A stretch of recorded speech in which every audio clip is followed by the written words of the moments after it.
તો hello friends, જય શ્રી કૃષ્ણ, જય માતાજી. સ્વાગત છે તમારું મારા નવા વ્લોગમાં.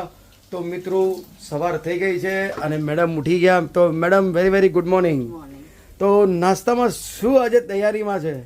જો નાસ્તાની તૈયારી ચાલુ રહી છે. પોહા બટેકા.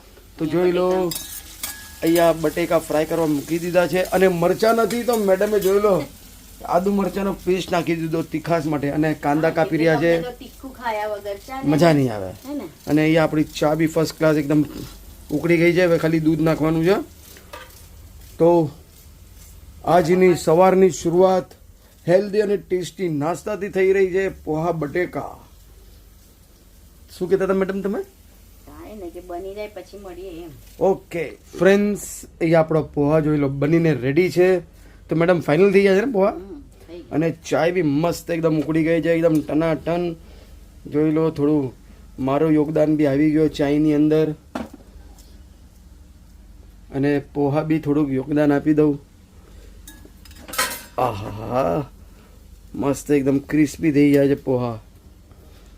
તો હવે સીધા આપણે નાસ્તો કરવા બેસશું, બરાબર ને? નાસ્તો કરી લે પછી રસોઈ બનાવવાની બી તૈયારી શરૂ કરશું. મેડમ ગઈ છે એમની મમ્મીના ઘરે, થોડું શોપિંગ વગેરે કરવાનું છે ડીમાર્ટમાંથી, તો એ ત્યાં ગઈ છે અને મને ઇન્સ્ટ્રક્શન આપીને ગઈ છે કે ટીંડોળા કાપીને રાખજો.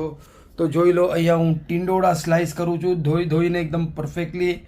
તો ચાલો ફટાફટ ટાઈમ નો વેસ્ટ કરતા ટીંડોળા કાપી નાખીએ, નહીં તો મેડમ આવી ને મારું ટીંડોળું કરી નાખશે. તો આપણે ફટાફટ ટીંડોળા કાપી નાખીએ અને સરપ્રાઈઝ કરી નાખશું કે જોઈ લો, મેં બધા જ ટીંડોળા કાપી નાખ્યા.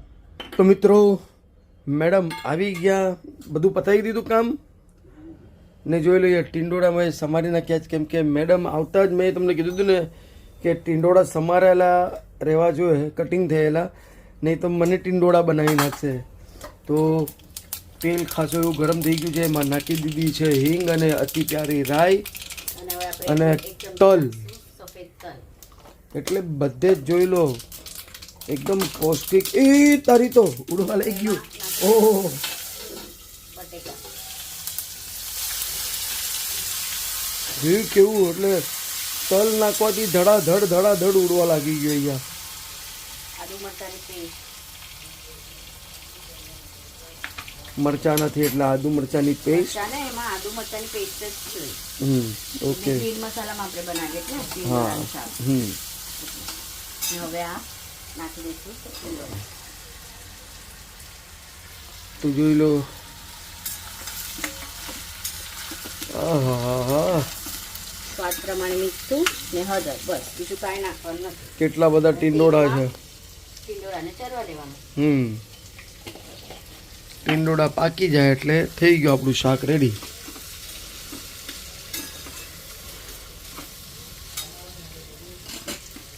મરચાની ભૂકી અમે ટીંડોળાના શાકમાં નથી નાખતા, ખાલી ગ્રીન મસાલામાં જ બનાવવાનું હે ને. થોડું નાખશું ધાણાની ભૂકી અને હળદર.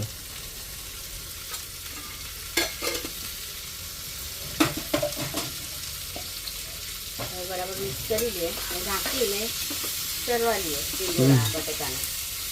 મિક્સની ઉપર થોડું પાણી નાખી લઈશું એટલે સ્ટીમમાં આપણે બરાબર શાક પકાઈ જાય. એટલે જોઈ લો, આ નવી એક થેરી આપણે જોવા મળી.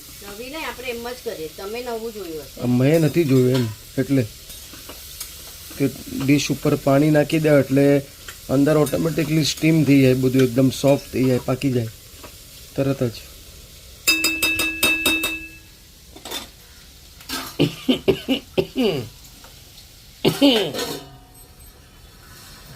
તો ઢાંકણું લગાડી દીધું છે.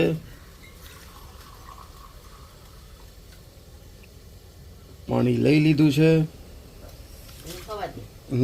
હવે રોટલી બનાવું કે બાજરાના રોટલા બનાવું કે ચોખાના રોટલા બનાવું?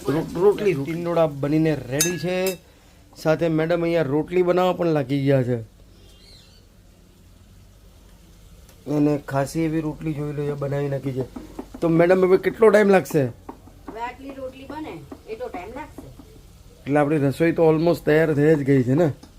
ખાલી રોટલી અને ટીંડોળા બટેકાનું શાક જ ખાવું. અને મિત્રો, અમારી ત્યાં તો ધૂળેટી એટલું કોઈ રમ્યા જ નથી ને આ ટાઈમ. તો યાદ જ નહીં કે હોળી ધૂળેટી છે બધું. હા, ને કહેવામાં એમ આવે છે કે મુંબઈ મહારાષ્ટ્ર છોડીને હરેક પ્રાંતમાં 4 તારીખે હોળી મનાવી ધૂળેટી.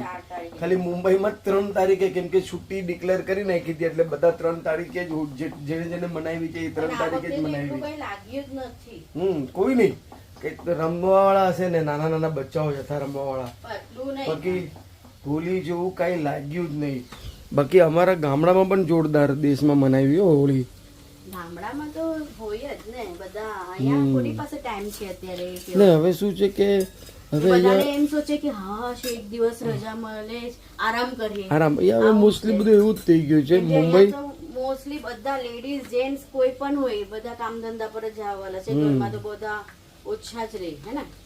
મેટ્રોપોલિટન સિટીમાં તો હવે બધું એવું જ થઈ ગયું છે કે એક દિવસ આપણે રજા મળી જાય તો એમ લાગે કે ભગવાન મળી ગયા એવું. કેમ કે આખો દિવસનો ટ્રેનનો, કોઈ અમુક ટ્રેનમાં ટ્રાવેલિંગ કરતા હોય એટલે ટ્રેનનો થકારો, આવું જાવું, ઓફિસનો એવો થકારો, એટલે રજા મળે એટલે સુઈ જ જાય.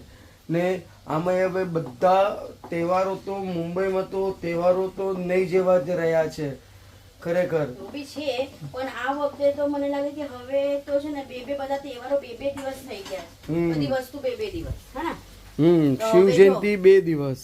આપણે આપણો જે રાંદેલાઈનો તહેવાર આવવાનો છે ફ્રેન્ડ્સ અમારો હમણાં મહિને 21 એટલે ચૈત્ર મહિનાની હા ત્રીજ અને ચોથમાં અમારે ત્યાં રાંદલનું ઓલું થાય છે, રાંદલ બેસાડે છે તહેવાર, રવિ રાંદલ માતા.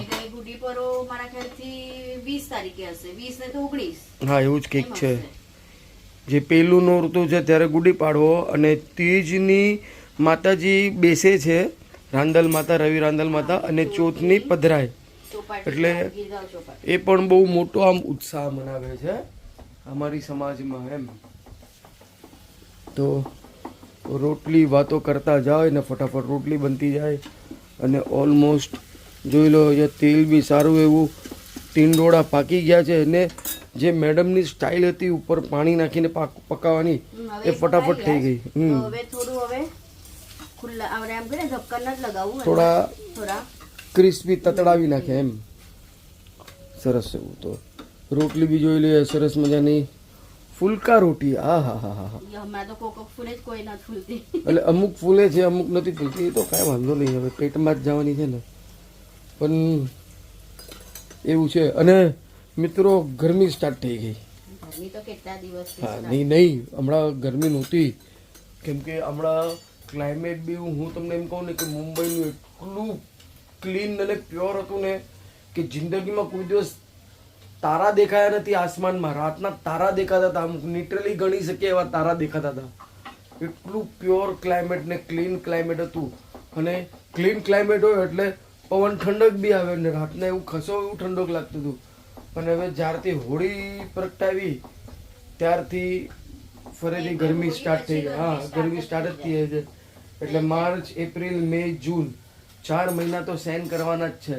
અને પછી જૂન પછી બીજો વરસાદ આવશે એટલે અહીંયા છપરું બાંધી દેશું બહાર, એટલે ઓર હવા બંધી હશે. એટલે મારે તો લગભગ 8 મહિના તો ગરમી જ સહન કરવાની છે. કેમ મેડમ? આ ગ્રાઉન્ડ ફ્લોરના ઘરની આ તકલીફ ખરેખર. કેમ કે શું છે ઘરની તકલીફ ને આપણો ઉપર બહાર વરસાદ આવે ને ત્યાં શું છે એકચ્યુઅલી ત્યાંથી વરસાદ હોય ને આમ બિલ્ડિંગમાં અંદર તો ચાલે ના. એટલે ત્યાં આમાં ખાલી 2 જ ઘરની તકલીફ છે. કેમ કે શું છે સામે ઓલું છે પાયરી છે, પાયરી ઉપર વરસાદનું પાણી પટકાઈને સીધું ઘરની અંદર આવે છે. એટલે અહીંયા તાલપત્રી બાંધવી પડે છે, એ તકલીફ. બાકી બાંધવાની કોઈ ઓલી નહીં. મસ્ત ઠંડી હવા આવે વરસાદની પણ એ તકલીફના હિસાબે આપણે અહીંયા ઘરમાં બફારો થાય. ચાલો ઘણી બધી વાતો થઈ ગઈ. વાતોમાં ચલો હવે ટીંડોળા બટેટાનું શાક બી રેડી છે. એટલી રોટલી હમણાં બનાવી લઉં, પછી દિવ્યા આવશે ત્યારે એને ગરમા એને ખવડાવશે. તો ચાલો ફટાફટ આપણે હવે બેસી જ જવું છે લંચ કરવા માટે. કેમ ને પછી આજે ઓર્ડરનો કોઈ પ્રોગ્રામ મેડમ? ક્લાયન્ટનો ફોન આવશે તો જસ્ટ. એટલે એવી રીતના છે કે ફોન આવે એના ઉપર છે. તો ચાલો મળીએ થોડી વાર પછી સીધા આપણે જમવાના ડાઇનિંગ ટેબલ ઉપર.